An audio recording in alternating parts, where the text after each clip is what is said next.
بسم الله الرحمن الرحيم الحمد لله رب العالمين والصلاة والسلام على رسوله الكريم وعلى آله وأصحابه أجمعين وعلى كل من تبعهم بإحسان إلى يوم الدين. أما بعد،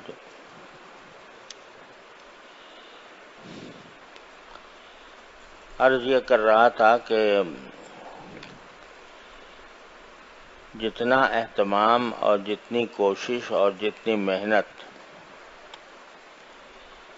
ہم نفلی عبادتوں پر کرتے ہیں، اللہ تعالیٰ کی توفیق سے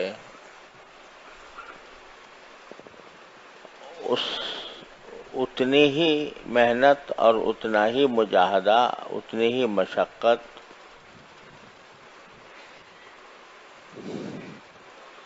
گناہوں سے بچنے کے لیے کرنی ضروری ہے۔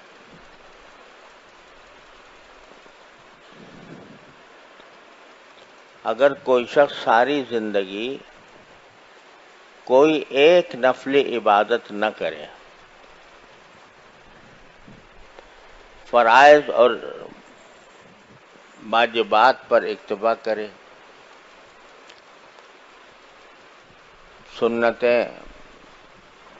سنتوں پر اکتفا کرے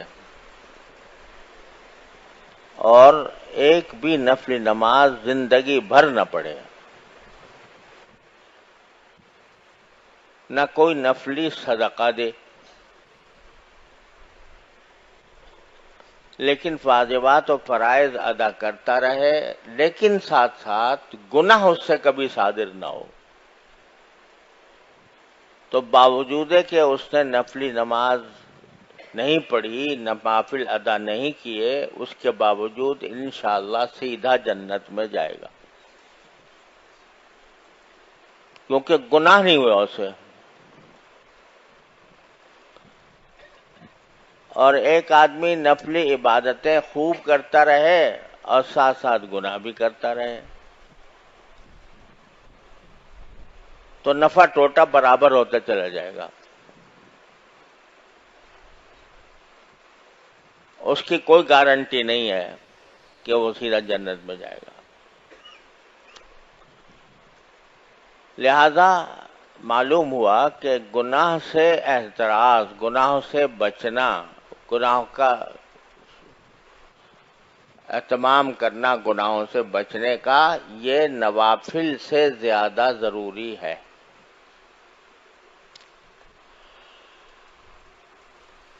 تو میں نے کل عرض کیا تھا کہ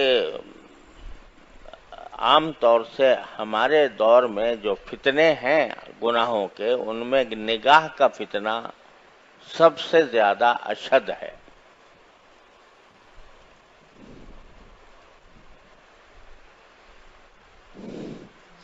اور گھر گھر پھیلا ہوا ہے،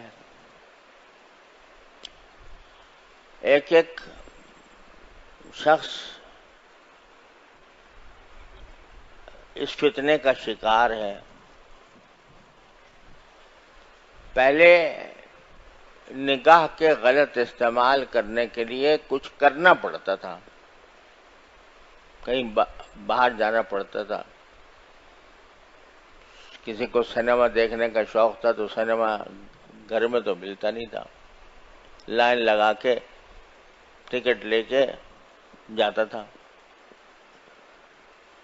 اب نہ لائن لگانے کی ضرورت، نہ ٹکٹ دینے کی ضرورت، نہ گھر سے نکلنے کی ضرورت، موبائل میں سب کچھ موجود ہے۔ لہذا یہ فتنہ شدید سے شدید تر ہوتا جا رہا ہے، اور خوب سمجھ لیجئے،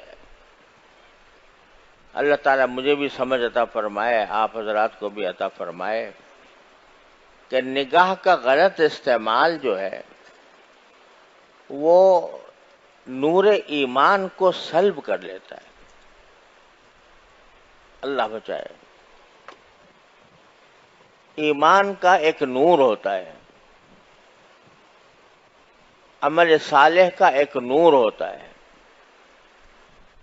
اللہ جل جلالہ کے قرب کا ایک نور ہوتا ہے،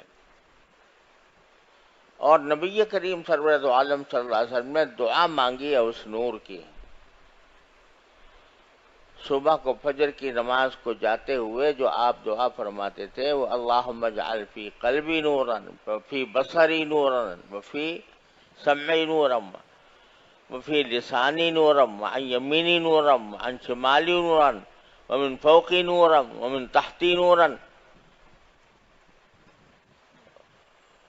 کوئی چیز چھوڑی نہیں جس میں نور نہ مانگا ہو۔ یا اللہ مجھے میرے دل میں نور دے دے، میرے آنکھوں میں نور دے دے، مجھے میرے کانوں میں نور دے دے، میرے بصر میں نور دے دے، میرے دائیں نور دے دے، میرے بائیں نور دے دے، میرے آگے نور دے دے، میرے پیچھے نور دے دے، میرے اوپر نور دے دے، میرے نیچے نور دے دے، میری زبان میں نور دے دے، اور نور میرا بڑھاتے ہی چلے جائیے۔ وَعَظِمْ لِي نُورًا، اور یہاں تک کہ یہ کہہ دیا وَاجْعَلْنِي نُورًا، مجھے ہی نور بنا دیجیے۔ کیا ہے یہ نور مانگ رہے ہیں نبی کریم سرور عالم صلی اللہ علیہ وسلم۔ یہ کاہے کا نور؟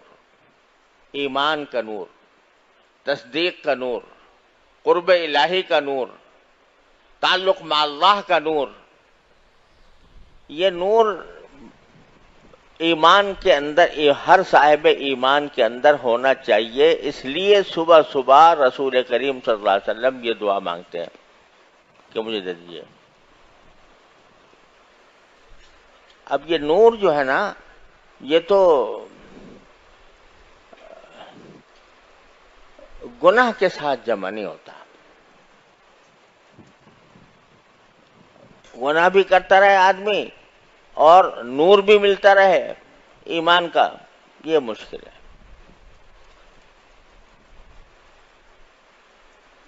حضرت امام شافعی کا کہ شعر مشہور ہے کہ کسی نے شاگرد نے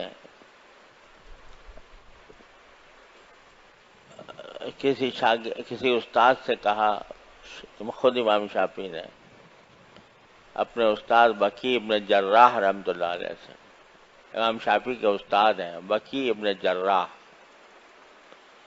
اور وہ امام ابو حنیفہ کے شاگرد ہیں، تو ان سے کہا کہ مجھے کچھ حافظے کی تقویت کا کوئی ذریعہ بتا دیجئے، کیونکہ مجھے بہت سی باتیں پڑھتا ہوں یاد نہیں رہتی۔ تو کہتے ہیں خود امام شافعی شعر میں کہ شکوت الی بقیع سوء حفظی فاوصانی الی ترک المعاصی، جب میں نے کہا میرا حافظہ کمزور ہے تو حضرت بقیع نے جواب میں کہا کہ گناہ چھوڑ دو